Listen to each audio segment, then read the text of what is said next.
जब तक मरने वाले का पिता उसका बड़ा भाई या बड़ा बेटा तिलांजलि नहीं देता, तब तक मरने वाले की आत्मा को शास्त्रों के अनुसार न शांति मिलती है और न ही मुक्ति। और जब कर्ण हमारा कोई नहीं है, तो भला हमारे तिलांजलि देने से उसे मुक्ति कैसे मिल सकती है? फिर भी संस्कार तो पूरे करने ही चाहिए। ये संस्कार तो सूत अधिरथ ने पूरा कर ही दिया होगा, जिन्होंने कर्ण को पाला था। और तो उसका कोई सगा संबंधी नहीं है। जिस तरह अधिरथ और राधा ने कर्ण को अपना पुत्र समझा था, उसी तरह मैं भी कर्ण को अपना पुत्र समझती हूँ, और इसलिए पांडवों को उसे तिलांजलि देनी ही चाहिए। परंतु माता श्री, जो हमारा शत्रु है उसे आप अपना पुत्र कैसे मान सकती हैं? जो युद्ध में हमारे प्राणों का शत्रु बनकर हमारे सामने खड़ा हो गया था, वो हमारा भाई कैसे हो सकता है? अभिमन्यु, घटोत्कच, मामा शल्य, बड़े भैया, सभी पांडवों के नाम आ गए हैं ना? हाँ केशव, हमने इस सूची को बार बार देख लिया है। हमारे सगे संबंधियों में कोई नाम नहीं बचा है। महारानी, आपके विचार से वीर गति को प्राप्त होने वाले योद्धाओं की सूची में किसी पांडवों के या किसी भाई बंधु का नाम तो नहीं रह गया है? कहीं ऐसा ना हो कि तिलांजलि देना रह जाए और उस बेचारे का अंतिम संस्कार भी ना हो पाए। तिलांजलि दिए बिना मरने वाले की आत्मा भटकती रहती है। महारानी, आप कुछ कहना चाहती हैं? नहीं।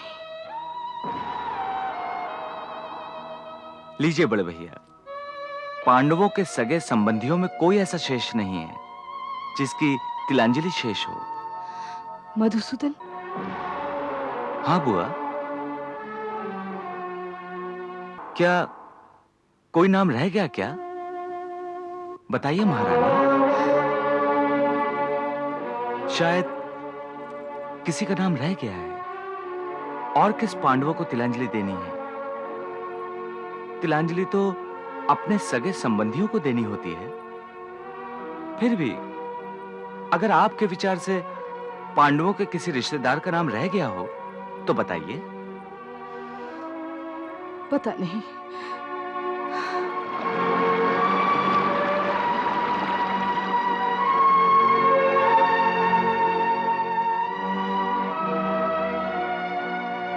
माताश्री, मैं कर्ण, आपका ज्येष्ठ पुत्र। तुम यहाँ क्या कर रहे हो? माताश्री, मैं आपसे याचना करने आया हूं।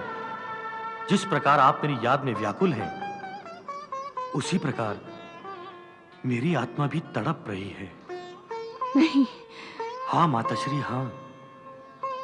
जिस तरह मेरे जन्म पर आपने मुझे नदी की लहरों के हवाले करके बेसहारा छोड़ दिया था, मेरी मृत्यु के बाद मेरी आत्मा को बेसहारा मत छोड़ो मां। मेरी आत्मा को बेसहारा मत छोड़ो, वरना मेरी आत्मा सृष्टि के अंत तक भटकती रहेगी। कर्ण, यदि मेरा बस चलता तो मैं अपने प्राण देकर भी तुम्हें हर दुख से बचाती, परंतु मैं विवश हूं। मैं तुम्हारे जन्म पर भी तुम्हारे लिए कुछ न कर सकी, और तुम्हारे मरने पर भी तुम्हारे लिए कुछ नहीं करवा पा रही हूं। कर्ण, तुम मेरी विवशता को समझो। नहीं मां, नहीं, ऐसा मत कहो मां, ऐसा मत कहो। आप जानती हैं कि जब तक मेरी आत्मा को तिलांजलि नहीं दी जाएगी, तब तक मेरी आत्मा को मुक्ति नहीं मिलेगी। माताश्री, मेरे जीते जी तो आपने कभी मुझे अपना पुत्र नहीं माना। अब समय की इस बहती नदी में मुझे बेसहारा मत छोड़िए मां, मुझे बेसहारा मत छोड़िए। पांडवों को बता दीजिए कि मैं ज्येष्ठ पांडव हूं, मैं उनका भाई हूं। पर मैं अपने ही पुत्रों को कैसे बता सकती हूँ कि मैंने तुम्हें अपनी कौमार्य अवस्था में जन्म दिया था? कर्ण, मेरी विवशता को समझो पुत्र। ठीक है माताश्री, ठीक है। मैंने अपने भाइयों के लिए अपने प्राण त्यागे हैं। यदि आप चाहती हैं कि आपकी विवशता पर मेरी आत्मा जन्म जन्मांतर तक भटकती रहे, तो मैं ये बलिदान भी दे दूंगा मां। नहीं। अब तो मुझे अपना लो मां, नहीं। अब तो मुझे अपना लो, मुझे मुक्ति दिला दो मां, मुझे मुक्ति दिला दो। तिलांजलि मां, तिलांजलि, तिलांजलि मां।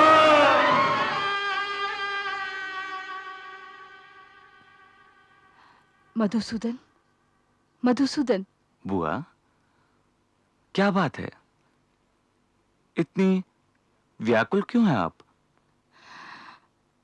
उसकी आत्मा बेचैन है, वो तड़प रहा है, मेरा कर्ण तड़प रहा है। मैंने उसे नदी के पास देखा था, वो मुझसे तिलांजलि देने की याचना कर रहा था। बुआ, आपने जो देखा है वो आपके हृदय की व्यथा थी, क्योंकि आप अपने आप को कर्ण का दोषी मानती हैं। इसलिए आपकी अंतरात्मा आपको चैन नहीं लेने दे रही है। बुआ, मैं देख रहा हूं कई दिनों से आप अपने मन पर ये बोझ लिए फिर रही हैं, इसलिए आप इतनी बेचैन हैं। क्या करूं, मां हूं ना आखिर। मां, तुम ही बताओ मधुसूदन, मैं कैसे अभागे कर्ण को अपना पुत्र कहूं? कैसे उसकी आत्मा को मुक्ति दिलाऊं? कैसे उसे तिलांजलि दिलवाऊं? बुआ, कर्ण की महान आत्मा को मुक्ति के लिए तिलांजलि की आवश्यकता नहीं है। हां बुआ, ऐसी महान आत्माएं शरीर त्याग करते ही मोक्ष प्राप्त कर लेती हैं। तो फिर तुम शिविर में मुझे बार बार कर्ण को तिलांजलि दिलाने के लिए संकेत क्यों दे रहे थे? इसलिए क्योंकि मैं चाहता हूं कि इस महायुद्ध में कर्ण ने अपने भाइयों के लिए जो अपने प्राणों का महाबलिदान दिया है, उसे सारा संसार जान जाए। विशेषकर उसके भाइयों को मालूम हो, जो अब भी कर्ण को अपना शत्रु समझते हैं, जो उसका तिरस्कार करते हैं। पांडवों का भ्राता उनकी घृणा का नहीं, उनके प्रेम और आदर का अधिकारी है। काश मैं उस अभागे को उसका ये अधिकार दिला सकती। काश मैं लोकलाज का पर्दा हटाकर सबके सामने कह सकती कि कर्ण मेरा ज्येष्ठ पुत्र है। बुआ, अब इस सत्य को छुपाना कर्ण के लिए सबसे बड़ा अन्याय होगा। अब आपको इस सत्य से पर्दा हटाना ही होगा और सारे संसार को कर्ण का यह सत्य बताने के लिए कल तिलांजलि देने के समय से अच्छा और कोई समय हो ही नहीं सकता।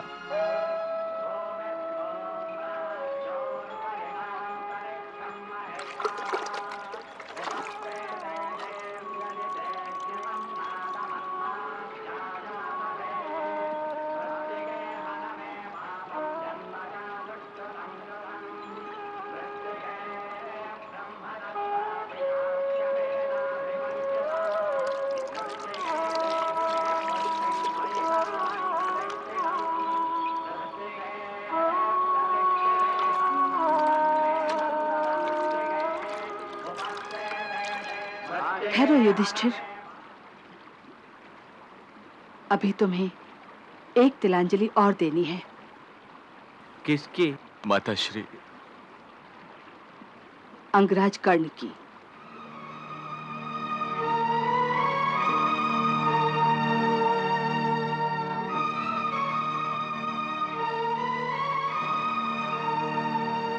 हाँ, तुम्हें अंगराज कर्ण को भी तिलांजलि देनी होगी। ये आप क्या कह रही माताश्री? कर्ण को भला तिलांजलि पांडव क्यों देंगे? तिलांजलि अपने सगे संबंधियों को दी जाती है। कर्ण हमारा कोई नहीं था। हाँ, यदि कुछ था तो केवल कट्टर दुश्मन था वो हमारा। किसी से दुश्मनी केवल जीते जी की जाती है। मरने के बाद तो दुश्मन की आत्माएं भी मित्र हो जाती हैं। किसी की दिवंगत आत्मा से दुश्मनी का खेल अच्छा नहीं। जिसने जीवन भर हमारे साथ दुश्मनी का खेल खेला, उसके साथ हम जीते जी दोस्ती नहीं कर सकते। पर किसी की आत्मा की शांति के लिए उसे तिलांजलि भी देनी चाहिए, वरना उसकी आत्मा भटकती रहती है, उसे कभी मुक्ति नहीं मिल सकती। माताश्री, जब तक मरने वाले का पिता उसका बड़ा भाई या बड़ा बेटा तिलांजलि नहीं देता, तब तक मरने वाले की आत्मा को शास्त्रों के अनुसार न शांति मिलती है और न ही मुक्ति। और जब कर्ण हमारा कोई नहीं है, तो भला हमारे तिलांजलि देने से उसे मुक्ति कैसे मिल सकती है? फिर भी संस्कार तो पूरे करने ही चाहिए। ये संस्कार तो सूत अधिरथ ने पूरा कर ही दिया होगा, जिन्होंने कर्ण को पाला था। और तो उसका कोई सगा संबंधी नहीं है। जिस तरह अधिरथ और राधा ने कर्ण को अपना पुत्र समझा था, उसी तरह मैं भी कर्ण को अपना पुत्र समझती हूँ।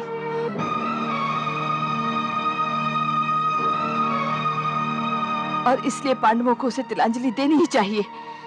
परंतु माताश्री, जो हमारा शत्रु है, उसे आप अपना पुत्र कैसे मान सकती हैं? जो युद्ध में हमारे प्राणों का शत्रु बनकर हमारे सामने खड़ा हो गया था, वो हमारा भाई कैसे हो सकता है? हो क्यों नहीं सकता?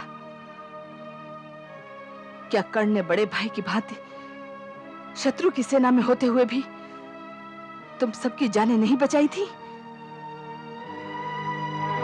तुम सब युद्ध की वो बातें भूल चुके हो, लेकिन मुझे युद्ध की सारी बातें याद हैं। बताओ नकुल, बताओ सहदेव, क्या कर्ण ने तुम्हें जीवन दान नहीं दिया था? युधिष्ठिर, तुम्हें भी तो कर्ण ने जीवन दान दिया था। भीम, तुमने तो युद्ध में बड़े बड़े योद्धाओं को मार गिराया, लेकिन तुम भी कर्ण से हार गए। कर्ण चाहता तो तुम्हें भी मार सकता था, परंतु उसने तुम्हें भी जीवन दान दिया। कर्ण तुम सबके शत्रु दुर्योधन का मित्र था। वो दुर्योधन की तरफ से लड़ रहा था, परंतु उसने तुम सबको बारी बारी जीवन दान दिया था। बताओ, क्या कोई अपने शत्रु को जीवन दान देता है? फिर भी तुम सब कर्ण को अपना दुश्मन समझते हो। अपने पर उपकार करने वाले को तिलांजलि तक नहीं देना चाहते। वो उपकार नहीं था माताश्री। कर्ण अपने आप को बहुत बड़ा दानवीर समझता था, परंतु हमारे प्राणों का दान उसने हमें बिन मांगे ही दिया था। हम उससे भिक्षा लेने के बदले उसके हाथों मरना पसंद करेंगे। पर यह सोचना नहीं चाहते कि उसने ऐसा क्यों किया। वो घमंडी था। अपने आप को हमसे बड़ा साबित करने के लिए उसने हमें छोड़ दिया। ऐसे पाखंडी को हम तिलांजलि नहीं देंगे। नहीं, वो पाखंडी नहीं था। वो घमंडी था, पाखंडी था और हमारा शत्रु भी था। नहीं।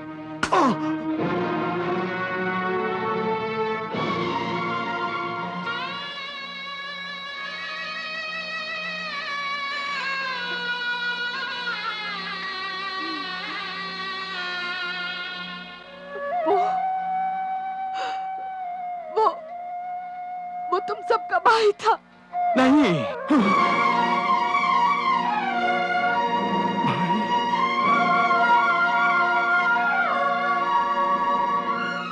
हाँ युधिष्ठिर, कर्ण तुम सबका ज्येष्ठ भ्राता था। नहीं माताश्री। यही सत्य है अर्जुन, यही सत्य है।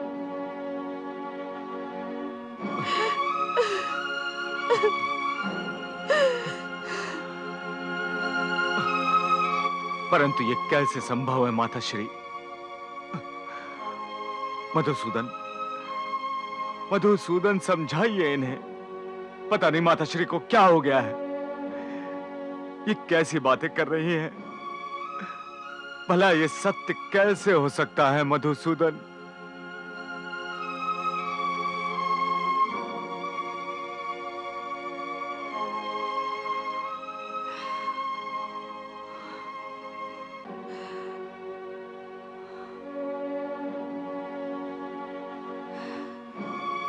बताओ बुआ,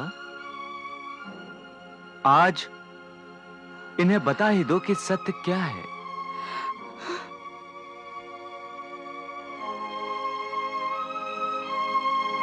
अब इस सत्य को ना ही छुपाया जा सकता है और ना ही छुपाना चाहिए।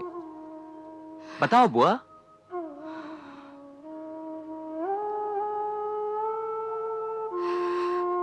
हाँ पुत्रों, यही सत्य है। मेरा अभागा कर्ण कौन्तेय था, ज्येष्ठ पांडव था।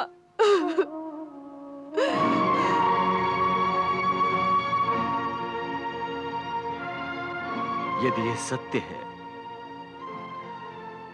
तो हम किसी को भी मुंह दिखाने के योग्य नहीं रहेंगे माताश्री।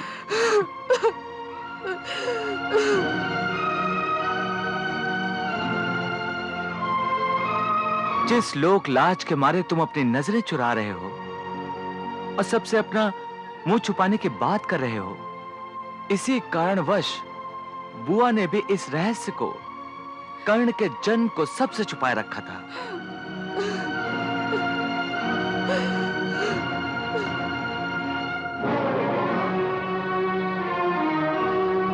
तुम सब यही सोच रहे हो ना कि बुआ ने कौमार्य अवस्था में कर्ण को जन्म दिया था? हाँ, यही सत्य है। परंतु जो बात तुम सोचकर अपना सर झुका रहे हो, वो सत्य नहीं है। इसमें शर्म से सर झुकाने की कोई आवश्यकता नहीं है। अरे नादानो, बुआ गंगा मैया की भांति पवित्र है।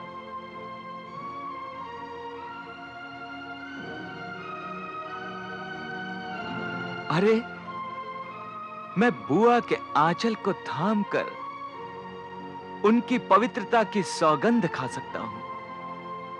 अरे, ये वो आंचल है जिस पर ऋषि, मुनि और देवता तक सर टिकाकर ईश्वर की साधना करके गर्व करेंगे। और तुम सब सर झुका के अपनी माता का अपमान कर रहे हो। हम तो अज्ञान के मारे थे, फिर हम क्या करते? जिस लोक लाज के मारे बुआ ने इस रहस्य को सबसे छुपाया था, और कर्ण के पिता सूर्य देवता भी इसी कारण चुप रहे थे, वो रहस्य बुआ अपने पुत्रों को कैसे बता देती? और जरा सोचो, तुम सबको कर्ण के हाथों से मारने से बचाने के लिए विवश होकर इस रहस्य को बुआ ने कर्ण को कैसे बताया होगा? क्या कर्ण इस राज को जानता था? हाँ, कर्ण के सेनापति बनते ही इस राज को बुआ ने उसे स्वयं जाकर बताया था। महारानी कुंती, वो महान नारी हैं जिन्होंने कर्ण जैसे महापराक्रमी और दानवीर को जन्म दिया। तुम्हें अपनी माता और ज्येष्ठ भ्राता पर गर्व होना चाहिए।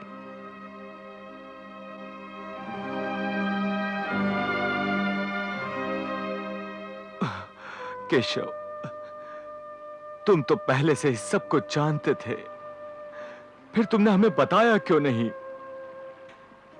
अगर तुमने बताया होता तो हमारे हाथों अपने ही भ्राता को मारने का अधर्म तो ना होता।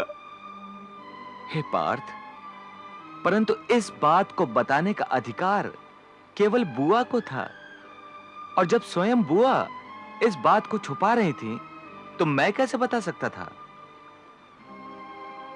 चलो, अपनी मां से आशीर्वाद ग्रहण करो और अपने ज्येष्ठ भ्राताश्री को तिलांजलि दो। चलो। माताश्री, हमने आपको अनजाने में गलत समझ लिया। हमारे इस अज्ञान के लिए हमें क्षमा कर दो।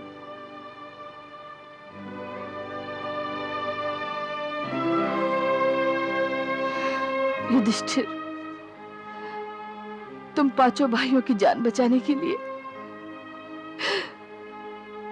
मैंने अपने अभागे कर्ण की बलि चढ़ा दी।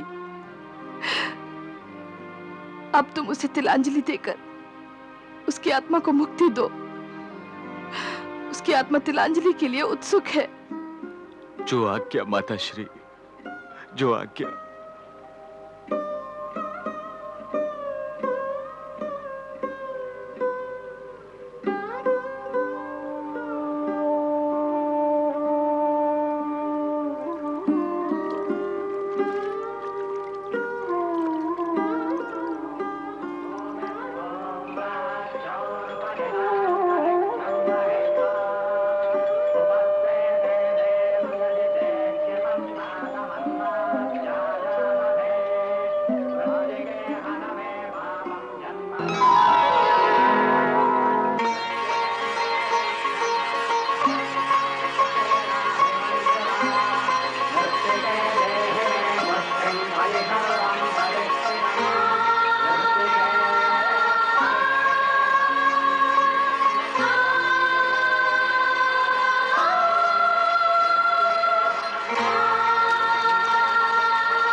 हे वासुदेव, मैं तुम्हें किन किन उपकारों के लिए धन्यवाद दूं।